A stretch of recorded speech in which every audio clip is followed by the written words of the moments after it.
자, 이번 차시에서는 시야에 대한 내용을 정리해 보도록 하겠습니다. 시야 역시 시력만큼이나 어떤지 이상 변화가 있다라고 했었을 때 어느 부분에 문제가 있는지 어떤 진단할 수 있는 단서로 굉장히 중요한 부분이죠.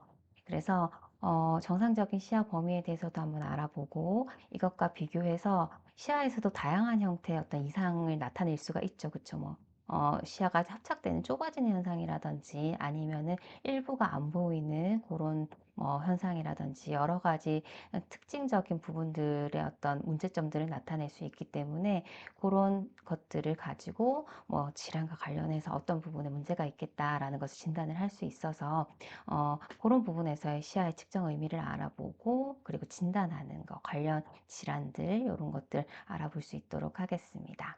자, 그래서 이번 차시에서는 이제 시야의 정의에 대해서 다시 한번 정리를 해보고요. 그리고 시야를 왜 측정을 해야 되는가, 그리고 시야가 이제 정상 시야와 비교했었을 때 어떤 이상 상태를 보이는가에 따라서 어떤 문제가 있는지까지 한번 정리해 보도록 하겠습니다. 자, 먼저 시야를 한번 정의해 보도록 할게요. 비주얼 필드라고 해서 실제 저희가 이제 어떤 한 지점을 주시하고 있지만 실제 주시점 위에도 다른 이제 주변부도 보고 있는 거죠. 보여지고 있잖아요. 이게 이제 시야 범위가 될 텐데 일반적인 시야라고 했었을 때는 이렇게 정의를 할 수가 있겠어요. 자, 한 물점을 주시하고 있을 때, 바라보고 있을 때 그 주시하고 있는 점 그 외에 보여지는 부분들 있죠? 그럼 외계의 범위를 시야 범위라고 보면 되겠습니다.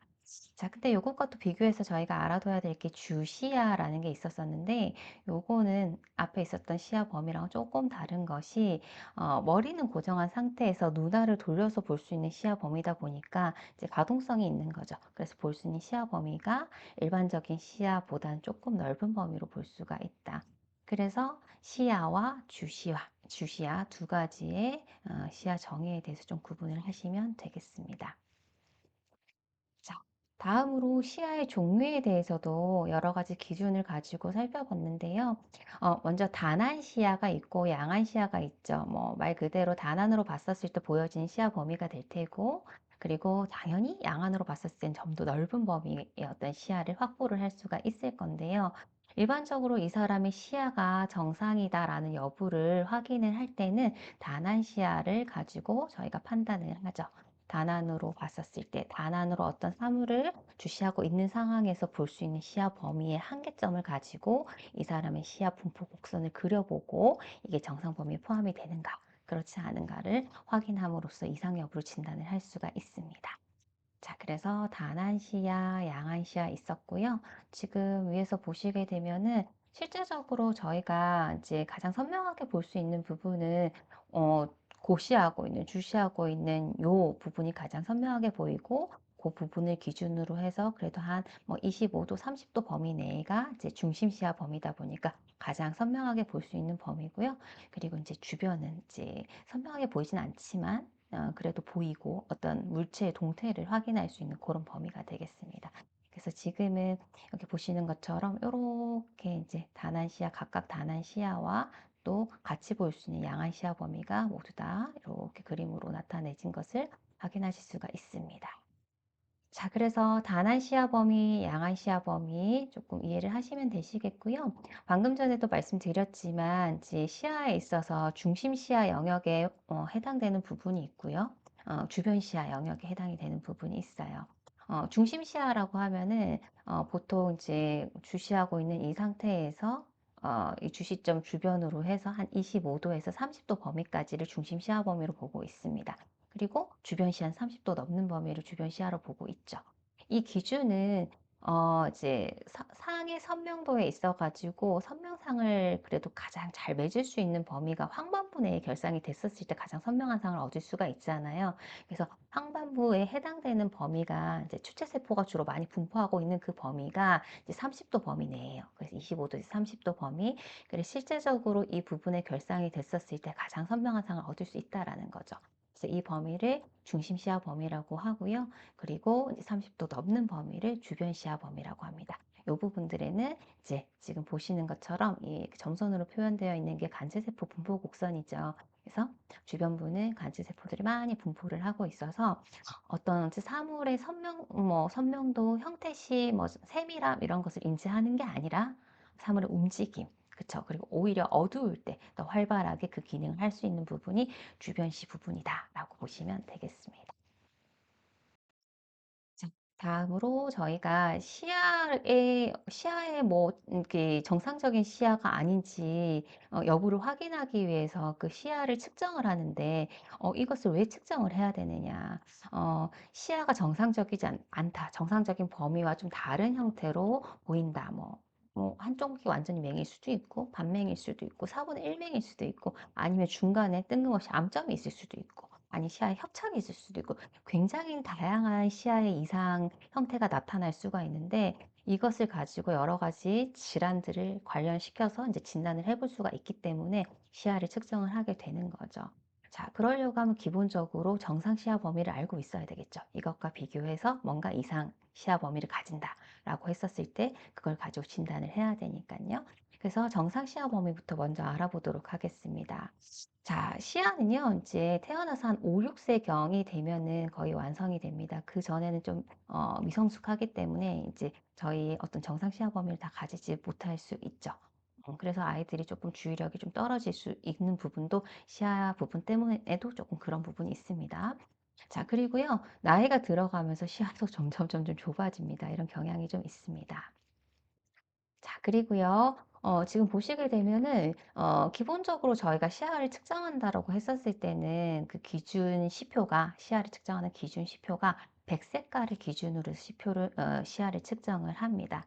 근데, 백색 시표 외에도 색 시표를 이용을 해서 시야를 측정을 하기도 해요. 그거는 색을 인지하는 시야 범위에 대한 감도를 이제 측정을 하기 위한 것이고, 일반적으로 이 사람의 시야 범위가 정상이다, 아니다의 여부를 판정하기 위해서는 백색 시표가 그 기준이 됩니다.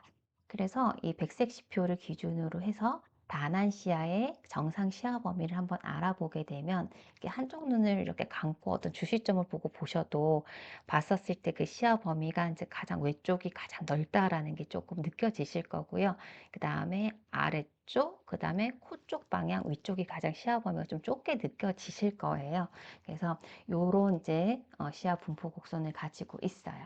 그래서 정상적인 시야 범위를 저희가 한번 정리를 해봤는데 그 크기가 외, 하, 내, 상 순이다. 외쪽이 가장 넓고 그 다음에 아래쪽, 그 다음에 코 쪽 방향, 위쪽 방향의 시야 범위를 가진다. 넓은 시야 범위를 가진다라고 했습니다. 그래서 요 이제 범위도 조금 수치적인 부분도 기억을 해주셔야 되겠습니다.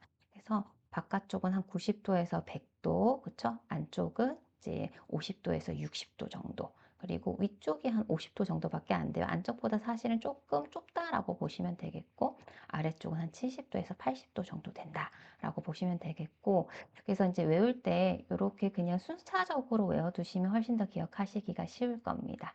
그래서, 단한 시야에 있어서 정상적인 시야 범위는 외하내상 순이다라고 보시면 되겠고 가장 넓은 외측은 90도에서 100도, 그 다음에 아래쪽은 70도에서 80도, 안쪽은 50도에서 60도, 그리고 위쪽은 50도. 이렇게 해서 좀 기억을 해주시면 되겠고요. 그리고 이게 다나시아의 범위잖아요. 그래서 지금 보시게 되면은 오른쪽 눈으로 봤었을 때 지금 볼 수 있는 시야 범위를 이렇게 그려놓은 거예요. 지금 이렇게 그려놓은 게 오른쪽 시야 범위고요. 그래서 안쪽에 코 쪽 방향 지금 60도, 지금 외측 방향 100도 이렇게 되어 있는 거 확인하실 수 있으시죠? 그리고 옆쪽은 왼쪽의 시야 범위를 나타낸 거죠. 이렇게 제가 파란색으로 그리는 이게 왼쪽 눈이 볼 수 있는 시야 범위를 나타낸 시야 분포 곡선이고요. 이렇게 봤었을 때 오른쪽과 왼쪽이 오게 되는 지금 이 합쳐지는 이 부분 있잖아요. 이 부분은 모든 방향에 있어가지고 60도 부분은 다 같이 두 눈이 함께 볼 수 있는, 공통적으로 볼 수 있는 시야 범위다라고 보시면 되겠습니다. 다음으로 그러면 시야를 측정할 때 어떻게 측정을 해야 되는가, 그리고 어떤 방법을 이용을 해서 시야를 측정할 수 있는가에 대해서 저희가 좀 살펴봤는데요. 기본적으로 시야를 측정을 할 때는 전체 부분을 다 측정을 하는 것을 원칙으로 하고 있어요. 그래서 이제 주변시부터 해서 중심시까지 어떤 문제가 있었을 때 중심시에 어떤 문제가 있다면 추가적으로 어떤 중심시를 검사할 수 있는 도구로서 중심 시야 범위를 갖다 확인을 하셔야 되겠습니다. 그래서 시야는 전체적인 그 시야 영역대의 어떤 이상 여부를 검사를 하셔야 됩니다. 그래서 이제 검사를 할 때는 이제 크게 세 부분으로 나눠서 검사를 해요. 저희가 앞서서는 중심 시야, 주변 시야 이렇게 두 부분으로 나눴지만 검사를 할 때에는 조금 더 세부적으로 나눠야 되다 보니까 중심시, 중심부 주변, 그리고 주변시 이런 식으로 이제 구분을 하게 됩니다. 자, 그래서 중심부라고 했었을 때는 보통 한 25도까지를 보고 있고요. 그리고 중심부 주변인 중간부를 25도에서 50도까지로 보고 그리고 주변부는 50도 이상으로 보고 크게 세 부분으로 나누어 가지고 시야의 어떤 문제, 병변 여부를 확인을 하게 됩니다. 자, 그리고 검사를 할 때는 이제 시표를 옮겨가면서 이 사람이 인지할 수 있는 그 이제 시표를 인지할 수 있는 그 영역까지를 시야 범위로 시야 범위의 어떤 한계로 보고 있는데 그렇게 검사를 하기 위해서는 시표는 주변에서 중심으로 오면서 인지가 될 때를 이 사람의 시야 한계점으로 삼고 있어요. 그래서 시표는 주변에서 중심으로 이렇게 외측에서 안쪽으로 이렇게 이동을 하면서 검사를 한다라는 거 잘 기억을 해주시면 되겠습니다. 자, 그리고 시야를 측정할 때 기본 시표는 백색깔의 시표를 이용을 해서 이제 검사를 하게 되는데 이 백색 시표를 이용을 해서 시야 범위를 측정을 할 때에는 시표가 이제 주변에서 중심으로 올 때 안 보이는 부분에서 보이는 부분으로 올 때 이 시표가 있구나라고 하는 이 시점을 시야의 한계점으로 삼지만 색시표는 조금 다릅니다. 색깔도 뭐 여러 가지 있었었잖아요. 어, 그 빨간색도 있었고 파란색도 있었었고 그쵸 녹색도 있었었고 그런데 이제 요거 같은 경우엔 단순하게 이 시표가 있구나가 아니라 이 색깔이 무슨 색인지 인지가 되는 그 지점을 시야의 한계점으로 잡고 이렇게 분포곡선을 그려주셔야 되십니다. 그래서 조금 그 한계점을 잡는 기준이 다르니까요. 요것도 좀 주의해서 기억을 해주시면 되겠습니다. 그리고 이제 시야 검사의 어떤 측정법을 이제 살펴볼 때 시표를 이렇게 움직이는지 아니면 시표를 고정한 상태에서 그 이제 시표의 역지값을 다르게 하는지에 따라서 이제 검사하는 그 방법이 달라집니다. 그래서 시표를 움직인다, 움직여서 검사를 한다라고 하면 동적 시야 측정법에 해당이 되는 거고요. 시표는 움직이지 않아요.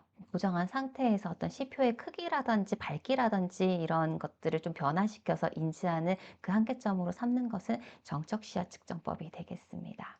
자, 그래서 크게 시표의 움직임 여부에 따라서 동적 시야 측정법과 정적 시야 측정법으로 구분을 해볼 수가 있다. 자, 그래서 동적 시야 측정법부터 먼저 보시게 되면 동적 시야 측정법은 이런 시표의 어떤 크기라든지 휘도 이런 거는 고정이에요. 동일하게 쓰고 시표를 움직이는 거죠. 주변에서 중심으로. 그래서 이제 옮기면서 이 사람이 인지할 수 있는 그 한계점을 삼아가지고 검사를 할 수가 있고요. 대표적인 도구로서 골드만 시야계가 있습니다. 지금은 이제 사용하지 않죠. 지금은 뭐 이거 말고 험프리, 뭐 옥토퍼스 이런 이제 자동 시야계들이 너무 좋게 나와 있기 때문에 사용하진 않지만 예전에 이제 버전인 거예요. 수동으로 했었었던 버전. 그래서 요 시야계를 가지고 동적 시야 측정법을 요 시야계가 동적 시야 측정법에 해당되는 시야계인데 사실은 이거 같은 경우에는 이제 동적으로도 사용이 될 수도 있고 정적으로도 다 사용이 될 수가 있습니다. 이제 매뉴얼을 이렇게 움직이면요. 그래서 둘 다 사용이 될 수 있는 그런 이제 시야계인데 주로 이제 동쪽으로 많이 사용이 되는 시야계였어요. 자, 그래서 이렇게 보시면 되겠고요. 자, 그 다음에 탄젠트 스크린 저희 영상에서도 보셨죠, 그쵸? 이렇게 이제 탄젠트 스크린을 갖다 여기 벽면에다 걸어두고 역시 이제 검사자가 시표를 이렇게 옮겨가면서 검사를 했었었잖아요. 그래서 이제 평면 시야계라고 하는 이 탄젠트 스크린도 역시 동적 시야 측정법에 해당이 되는 거고, 그리고 이제 대면법, 그죠? 뭐 이게 어, 굉장히 간단하게 할 수 있는 방법이기 때문에 임상에서 많이 사용되는 방법이에요. 그냥 이제 어떤 피검사가 왔었을 때 시야에 어떤 이상이 있을 것 같은 어떤 이제 문진 부분에서 그런지 뉘앙스가 있다라고 하면은 빠르게 검사를 해볼 수가 있기 때문에 어떤 뭐 정확도라든지 뭐 그런 부분을 요구하는 건 아니고 시야에 문제가 있다 없다 여부 정도를 알아보고 좀 더 디테일한 검사가 필요할지를 갖다 결정하는 부분에 있어가지고 대면법이 이제 많이 이제 활용이 되고 있습니다. 그래서 대면법도 이렇게 손으로 움직여가면서 그쵸 검사를 하잖아요. 그래서 동적 시야 측정법에 해당이 되겠습니다. 자, 그래서 대표적인 동적 시야 측정법 살펴봤고요. 정적 시야 측정법은 시표 위치를 고정을 시키고 지금 사용한 시표의 어떤 밝기라든지 뭐 크기라든지 이런 것들을 이제 변화시키면서 검사를 하게 되는 방법인데 사실 요거는 이제 주변시 측정하는 건 조금 힘들겠죠. 사실 움직임 이렇게 주변에서 이렇게 움직이는 것에 대한 인지는 아니니까요. 그래서 사실 정적 시야 측정법 같은 경우에는 중심 시야 측정을 하는 측정을 하고자 할 때 적합한 방법이 정적 시야 측정 방법이 되겠습니다. 그래서 대표적으로 이제 황반 변성이라든지 황반부 중심에 있는 이런 것들 확인할 때 많이 이제 이용이 되죠. 그 대표적인 그 시표 도구로서 암슬러 차트라는 게 있고요. 그래서 이제 이런 중심 시야를 측정을 할 때 주로 사실은 정적 시야 측정법이 이용이 된다라고 보시면 되겠습니다. 참고로 아까 이제 살펴봤었던 골드만 시약에는 동적이랑 정적이랑 다 이용이 되니까요. 대표적인 시표로 두 가지 이제 기억을 해주시면 되겠습니다. 자, 그러면 앞서 저희가 중요한 내용들 정리해봤는데 이것과 관련한 문제 한번 풀어보면서 조금 더 다져보도록 하겠습니다. 자, 시야에 관한 설명인데요. 옳지 않은 것을 찾으라라고 했습니다. 자, 아이소프트라는 게 나왔었어요. 혹시 떠올리실까요? 지금 사실은 요 이제 그 학습장에서는 뒤쪽 편에 아이소프트가 조금 더 자세하게 설명이 들어가 있긴 한데요. 아이소프트라고 했었을 때는 시야 내에서 동등한 시야를 가진 점들을 이렇게 이어가지고 그 분포 곡선을 그려놓은 게 있었었죠. 그쵸? 그래서 그 아이소프트에 대한 설명이 맞고요. 자, 그리고 앞서서 저희가 이제 일반적인 시야 범위를 나타낼 때 어떤 시야와 주시야를 좀 구분해가지고 그 정의를 확인을 해봤었습니다. 자, 지금 보시는 눈으로 한 물점을 주시하고 있는 상태에서 그 눈이 볼 수 있는 전체적인 어떤 외계의 범위라고 하면은 시야죠, 시야. 그죠? 그래서 주시야 아니고요. 주시야는 안구 운동을 해서 볼 수 있는 이제 시야 범위니까 조금 시야, 일반적인 어떤 시야보다는 조금 넓은 범위의 시야 범위를 가진다라고 했습니다. 이렇게 보시면 되겠고요. 자, 그리고 중심 시야, 주변 시야 구분을 해봤는데 중심 시야는 주시점에서 25도에서 30도 이내를 보통 중심 시야라고 하고요. 주변 시야는 30도 이제 넘어서는 그 시야 범위를 주변 시야라고 합니다. 자, 그리고 양한 시야라고 하는 함은 양안으로 볼 수 있는 이제 외계의 범위가 양한 시야 범위가 되겠죠. 자, 그래서 여기에서 옳지 않은 것은 2번으로 체크를 해주시면 되겠습니다. 자, 다음으로 역시나 이제 시야에 관한 설명인데 옳지 않은 것을 고르라고 했어요. 자, 한번 확인해 보도록 하겠습니다.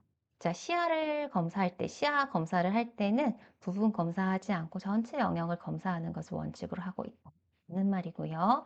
그리고 시야 검사할 때는 중심 시야, 중심부 주변 시야, 그러니까 중간부를 얘기하죠. 그리고 주변부 시야, 크게는 이제 세 영역으로 나누어 가지고 그 이상 여부를 확인하고 진단하도록 합니다. 그래서 이것도 맞는 말이고요. 그리고 시야를 측정을 할 때는 어떻게 검사를 하죠? 시표를 주변에서 안 보이는 부분에서 중심으로 이렇게 이동하면서 보이는 그 한계점을 시야 범위 한계로 삼아서 측정을 하게 되죠. 그래서 중심부에서 주변이고 주변에서 중심으로 와야 된다. 이렇게 고쳐주시면 되겠습니다. 자, 그리고 저희가 시야를 측정을 할 때 기본은 단안으로 백색 시표를 이용을 해서 시야를 측정을 하게 되는데 그 시야 범위의 어떤 그 크기를 한번 확인을 해보면 외하 내상 순이다. 그쵸? 바깥쪽이 가장 넓게 90에서 한 100도 정도가 되고 아래쪽은 한 70에서 80도 그리고 안쪽은 한 50도에서 60도 그리고 위쪽은 거의 비슷하지만 조금 범위가 좁은 50도 정도로 보시면 되겠습니다. 그래서 일반적인 정상적인 시야 범위 이렇게 좀 기억을 해주시면 되겠고요. 자, 그리고 저희가 시야를 측정할 때는 기본적으로 백색 시표를 이용을 하게 되는데 이 백색 시표 같은 경우에는 그 움직임이 인식되는 그 지점을 시야의 한계점으로 보고 이렇게 시야 범위를 확인해 볼 수가 있겠죠. 그래서 이것도 맞는 말입니다. 그래서 옳지 않은 것은 3번으로 체크를 해 주시면 되겠습니다. 자, 저희가 이제 시야 검사하는 다양한 방법에 대해서 살펴봤습니다만, 그중에서도 임상적으로 가장 많이 사용되고, 그렇기 때문에 또 중요하게 봐야 되는 시야 검사법이 대면법이에요.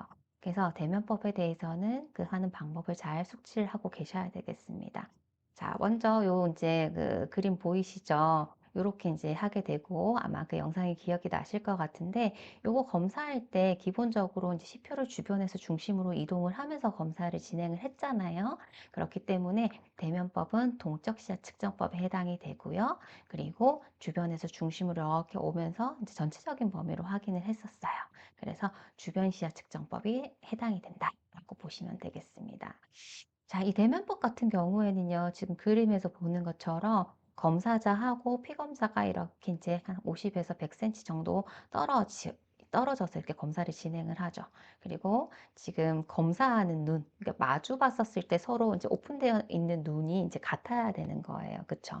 그래서 보고, 그 다음에 반대쪽은 또 가리고. 그래서 같은 방향 마주 봤었을 때 이제 같은 쪽에 있는 그 눈을 같이 가리고 같이 오픈하고 이런 식으로 하면서 이렇게 시표 이동하면서 인지가 되는 그 지점을 확인을 하는데, 이때 이제 그 기준이 되는 게 검사자는 보이는데 혹시 피검자가 안 보인다 라고 하면은 이 피검자의 시야에 어떤 문제가 있다라고 진단을 하는 거다 보니까, 굉장히 중요한 부분이 검사자가 정상 시야 범위를 가졌다라고 하는 전제하에 실시가 돼야 되는 검사예요. 그쵸? 그래서 요렇고 굉장히 뭐 다른 거 준비 없이 빨리 할 수 있습니다. 그렇지만 정확도는 좀 떨어진다라는 단점이 있습니다. 그래서 요거는 이 대면법 같은 경우에는 시야 이상 여부를 빠르게 그냥 알아보기 위한, 스크리닝을 하기 위한 도구이지, 정확하게 어떤 문제가 있다라고 이제 어떤 정확한 진단을 하기 위해서 하는 그런 검사법은 아닙니다. 자, 그래서 이제 시야 결손의 유무를 확인하는 방법이다라고 보시면 되겠고요.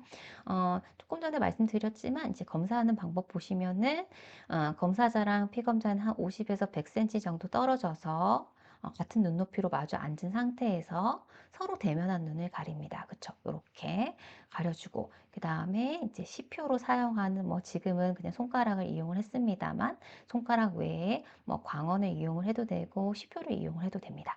단, 이제 시표를 움직일 때는 주변에서 중심부로 이렇게 이동하면서 검사를 진행을 해 주셔야 되고요.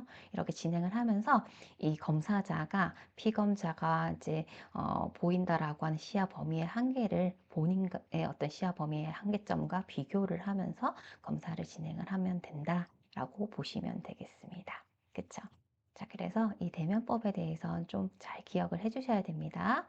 자, 그래서 이것과 관련한 문제를 한번 보시게 되면은 대면법에 관한 설명인데요. 옳은 것은 있습니다. 옳은 것은. 자, 비교적 정밀한 측정법 아니죠. 정확도는 떨어지지만 빠르게 쉽게 할 수 있어서 스크리닝에 적합한 시야 검사법이다. 라고 얘기를 했고요. 요거는요, 주변 시야 검사법이죠. 그쵸? 주변 시야 검사법이고, 검사할 때 전제 조건이 중요한 부분이 검사자의 시야가 정상이라는 전제 하에서 검사가 진행이 돼야 된다. 맞죠? 이거 너무너무 중요하죠. 자, 그렇고 그 기준이 검사자가 되니까요. 자, 그리고 시야 측정 시의 시표는 주변에서 중심으로 이동해서 한다. 그리고 검사 거리는 한 50cm에서 1m 정도로 유지를 하고 검사를 진행하면 됩니다. 그래서 서로 앉아가지고 무릎이 서로 약간 맞닿아 있는 그 정도의 거리라고 하면은 적당한 이제 검사 거리라고 보시면 되겠습니다. 자, 다음으로 저희가 시야를 측정하고 그 결과를 이렇게 그림을 통해서, 그리고 이렇게 이제 검사할 때 사용한 시표 크기나 아니면 검사 거리 이런 것들을 이제 진단해서 이제 처방전에 적게 되잖아요. 그 내용과 관련한 내용인데요. 지금 밑에 그림에서 보고 있는 요게 바로 아이소프터죠. 아이소프터. 이 사람이 가지고 있는 시야 크기, 시야 내에서의 어떤 동등한 시력을 가진 점들을 이렇게 이어가지고 이렇게 그린 선입니다. 그쵸?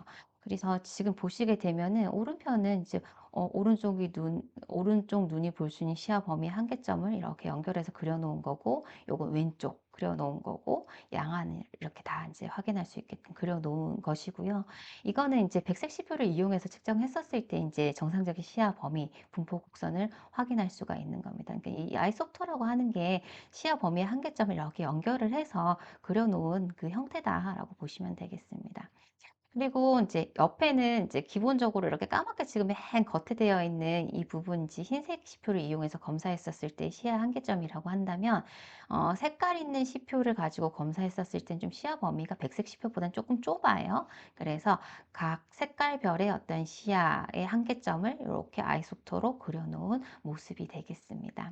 그래서 아이소터라고 하면은 시야 내에서의 어떤 동등한 시력을 가진 점들을 연결한 선을 아이소프터라고 정의를 할 수가 있는데, 실제 근데 이 이제 그려진 아이소프터의 형태는 여러 가지 측정 조건에 영향을 받을 수가 있어요. 뭐 예를 들어서 지금 보시는 것처럼 시표를 백색을 썼느냐 아니면 색깔이 있는 시표를 썼느냐에 따라서도 지금 시야 범위가 다르게 나타나잖아요. 그래서 어떤 시표를 썼느냐, 그리고 혹 백색 시표를 사용을 하더라도 크기가 큰 걸 사용하면 훨씬 더 인지하기가 용이할 테니까 좀 더 넓은 시야 범위가 나올 거고요. 네, 작은 걸 쓰면 좀 시야 범위가 좁게 나오겠죠. 그래서 뭐 시표 색깔, 시표 크기, 그리고 검사 거리 뭐 등등등등 여러 가지 이런 것들의 영향을 받아서 이 아이소프트의 크기는 조금 다르게 나올 수도 있습니다.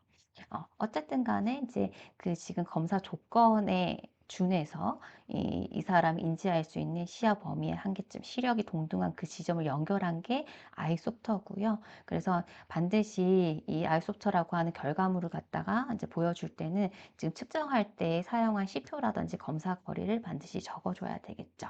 그래서 시표 크기는 이제 뭐 3mm, 5mm, 10mm 뭐 이런 식으로 주로 많이 사용을 하게 되고요. 그리고 기본은 백색 시표를 이용을 하지만 색시표를 이용을 해서 검사를 하는 경우도 있고, 그리고 색시표 같은 경우에 검사를 했었을 때도 색시표로 검사를 했었을 때 이 사람의 정상 시야 범위가 또 기준이 있잖아요.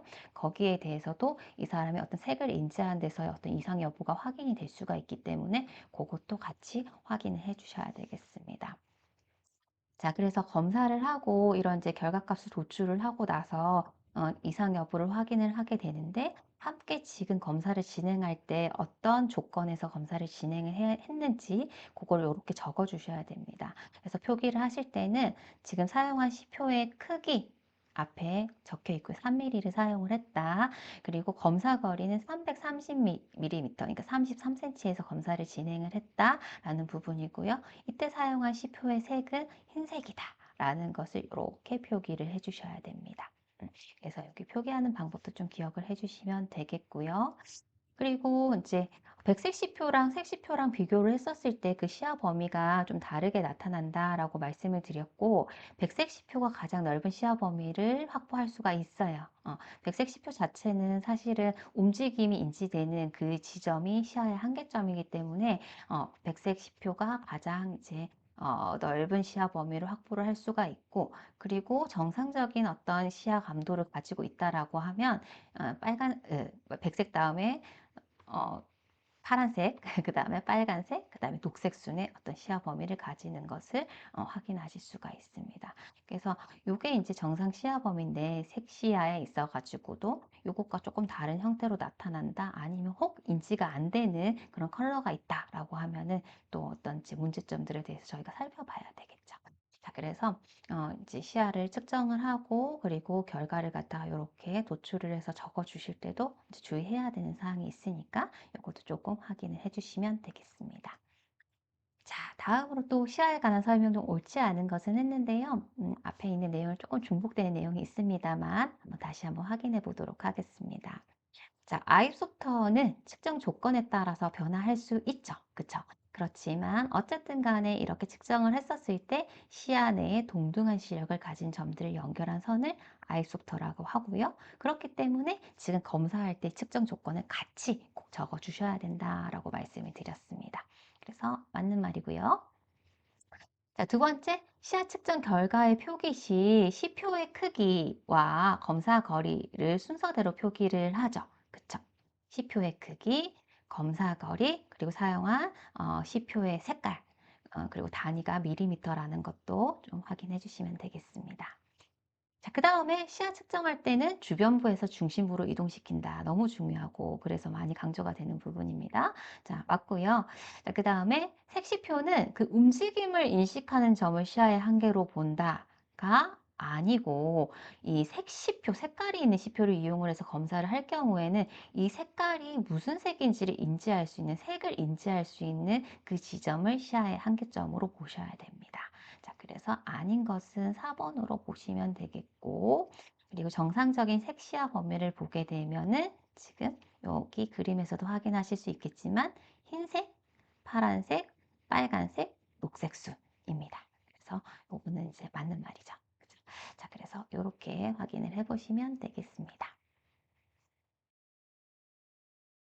마지막으로 어떤 시야의 어떤 이상의 그 모습을 보고 어느 부분에 문제가 있다라고 저희가 진단을 해볼 수가 있는데 특히 시로에 문제가 있을 때 다양한 형태의 어떤 시야 결손이 나타날 수가 있잖아요. 그래서 요런 형태의 다양한 형태의 시야 결손 모습을 보고 어느 부분에 문제가 있겠다 저희가 진단을 해볼 수가 있어서 저희가 시로도 한번 그려보고 그 시로에 있어가지고 일부를 이렇게 잘라가지고 시야 결손과 관련해가지고 그걸 한번 같이 그림을 통해서 확인을 해봤습니다. 그래서 사실 이 시로와 관련한 이 시야 장애 이제 병변은 그 그림 이거 외우시면 안 되고 그림을 직접 그려 보실 수 있어야 되고 그걸 가지고 이제 어느 부분에 문제가 있을 때 이런 이제 시야 장애가 나타나더라라는 것을 그림을 통해서 확인을 하실 수가 있어야 되세요.